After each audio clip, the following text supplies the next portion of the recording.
You're watching Drake Wing Gaming. Enjoy the video.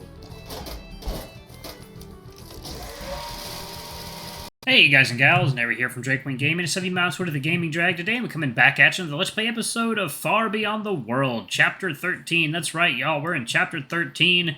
I was able to roll it back a bit and download the previous version so I can pick up where we last left off in March 28th, 2023. My god, it's been a long time, y'all. So yeah, let's go ahead. Ooh, excuse me, let's go ahead and jump back into it, shall we? Alarm chain, you were up, and let's go. Alrighty. Everything but me. If there ever were a moment for nothingness to claim me, it is now. That would be mercy, and mercy is not what's meant for me. Broken heart is the sweetest of things. You must be loving this, you twisted motherfucker. I squeezed the bedding tightly, hearing my palms audibly strain at the exercise. Of all the moments, of course, it's this one when the whisper returned.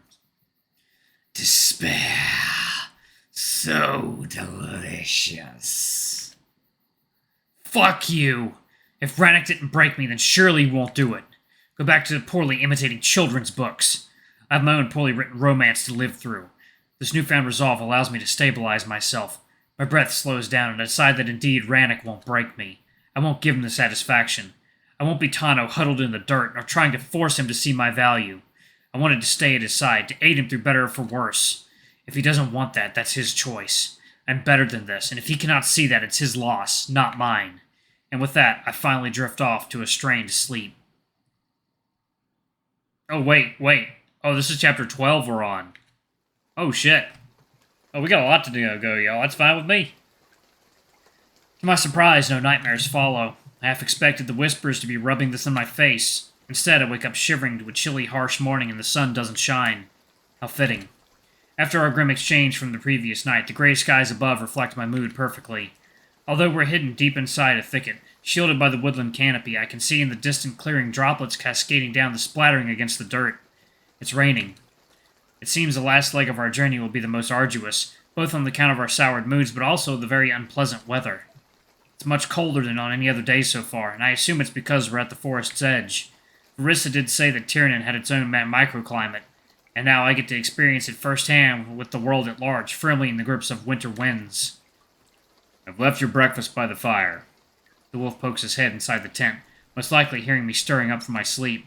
His expression is appropriately solemn, but I don't care for it one bit. I throw my gaze away, letting him know that we're not on talking terms anymore, and the wolf leaves.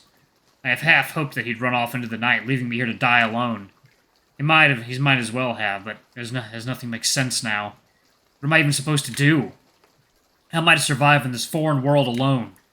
I'm so embarrassed, looking at the now crusty covers marked by his release, and the anger stirs up inside me. Just a plaything. Exactly. I got him off and he fucking dropped such a bombshell and bolts? Who the fuck does he think he is? Used without remorse. Yes, he did use me.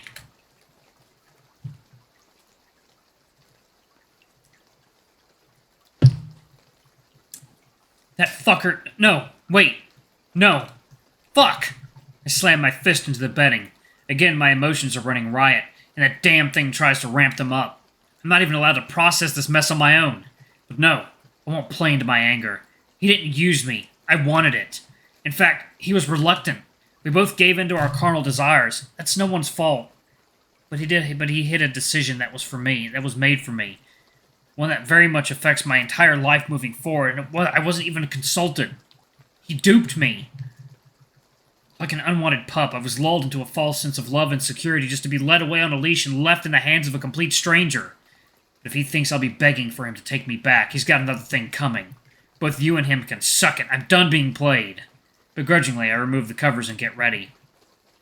Once my cloak is secured, I am somewhat shielded from the elements. I step outside and walk up to the still sizzling pan. Bacon and eggs with a slice of fire-roasted bread. It's good enough for our first breakfast, might as well be our last. I sit down and grab a fork, poking at the eggs with suspicion. I don't remember us bringing those. Found a pheasant nest. The wolf butts in, clearly noticing me toying with the food. My expression betrays an obvious concern at this apparent egg napping. Don't worry, I've only taken half of them. Gives a better chance for the rest of the brood. He shakes his head, but I still look at the pan unconvinced, drawing an exasperated sigh from the male. Believe me or not, but pheasants lay around 10 or 12 eggs. Once they hatch, it's just a game of numbers. Rarely more than 3 chicks survive. This way, the mother will have fewer mouths to feed and will be able to take better care for them. As always, he finds an answer for everything to do with the forestry. I might be angry with him, but I shouldn't put his life's work and education into question, so I decide to shrug it off and dig in. As always, the breakfast is delicious, and despite my bitterness, it's a pretty welcome start to this otherwise gloomy day. I can't really tell the difference between the pheasant eggs and the regular ones. They taste the same to me. The only thing turning my stomach is the fact that it's filled with his jizz, and the running yolk constantly reminds me of that. I hate that he made breakfast, again going out of his way and foraging so early in the morning. Why does he always have to do this? To be thoughtful and so extra, even when he's in the proverbial doghouse. Makes being angry at him this much harder and upsetting, almost as if I'm the bad guy here. I finish the food in silence, wiping away stray droplets that make past the leafy rooftop above while the wolf begins to pull up our camp. In spite of our fight, I decide to aid him. I might be seething on the inside, but how being petty would help in this situation?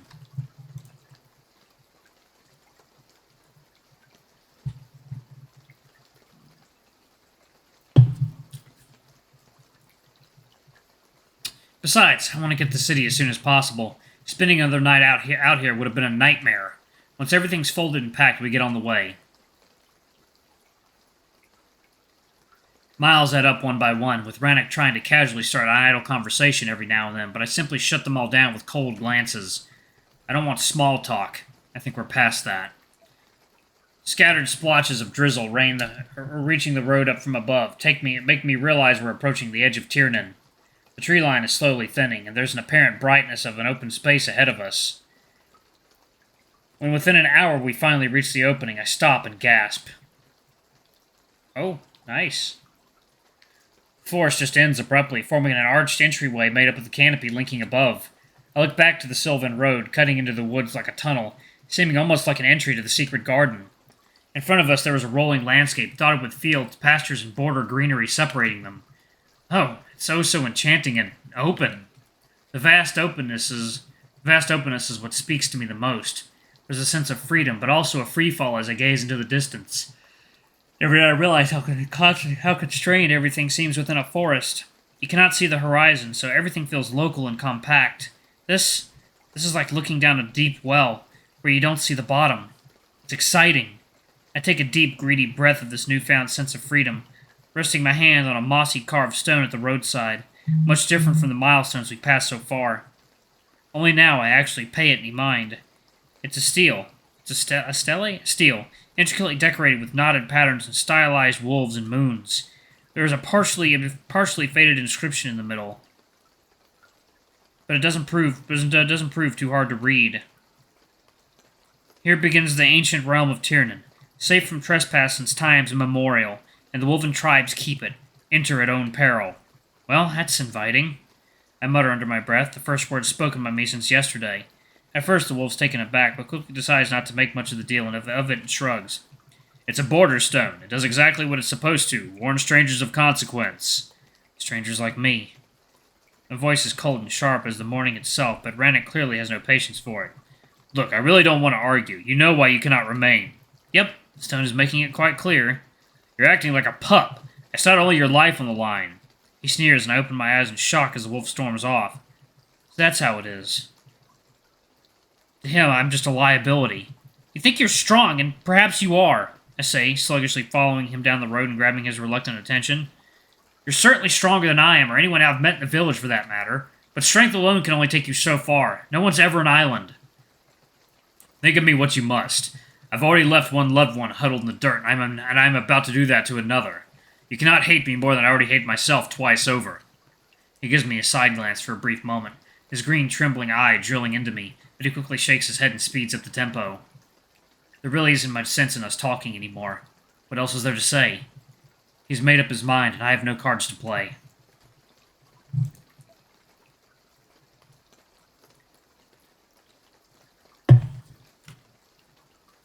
I give Tiernan one last heavy look, laden with the troubling fact that the mighty sea of trees will fade away forever with each new step I take.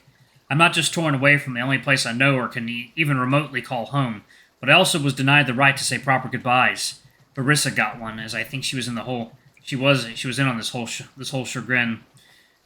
She was in on this whole chagrin, judging by her odd behavior. But Vul? Trist? Even Cora? On their count, I'm distraught, and it makes this ordeal that much harder to forgive. I don't even follow if they would care that I'm gone. I am truly lost. Our uneasy journey continues in this lackluster downpour. It neither rains nor it's dry. It's very humid, and one gets soaked trudging through it all, almost as if the water were suspended in the air. I try to distract myself from all this misery, but it gets harder with each passing hour. I'm exhausted. Even without this emotional strain, the journey itself would have taken a toll on me. I'm tired, uncomfortable, sad, and angry. I fear that my emotions are slowly boiling up to a breaking point. And with the whispers at the back of my mind, I don't want to lose control of my tongue. To distract myself, I simply turn towards the scenery, trying to take in the surroundings, but it's a very depressing sight. Even without the rain and the overcast, it would have been gloomy. This land is impoverished, with spare farmsteads not differing much from the woven hovels. The fences are not mended, and some rooftops have clearly missing patches of thatching, while other houses look outright abandoned. It's a sorry scene indeed, with barely a living soul in sight. Not at all what I expected the mighty land of tigers to look like. I resigned myself to our solitary march, deciding that there's not much joy or encouragement to draw from sightseeing. But that's when we're both startled by a sudden voice coming up from behind one of the stone walls flanking the road. "Oh, by the light's grace, it's a human as I live and breathe! Oi, young fella, come here for a moment."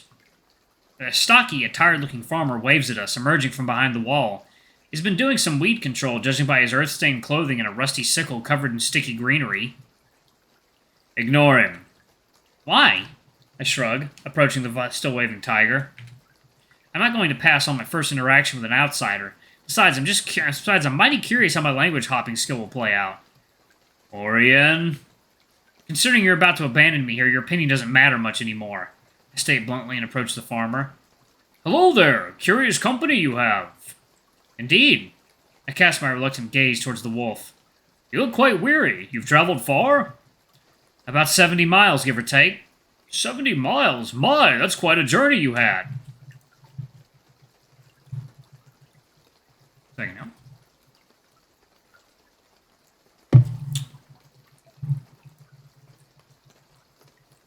It wasn't all that bad, but this weather makes it less agreeable. The tiger chuckles softly and nods. "I bet it does. Seems to me you're in dire need of some refreshments." He rubs his chin. "I have cool milk and some cheese and jerky in the larder. I'm happy to share. If you'd like, there's also a bottle of old port I've opened but a day ago." It sounds lovely, actually. "No time," Rennick utters harshly as he joins us, but the farmer pays him no mind. "Of course there's time. The boy's exhausted, can't you see? Carrying your load, nonetheless."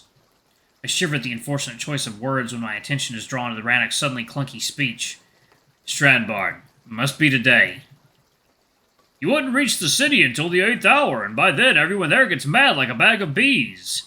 The rounded male laughed, shaking his head and pulling on his jacket. No, it's much better for you to rest up and get there by evening. Come." He doesn't relent, bidding us to walk towards the gate, which he opens invitingly. I, for one, am inclined to follow, as I am still stewing over our morning exchange.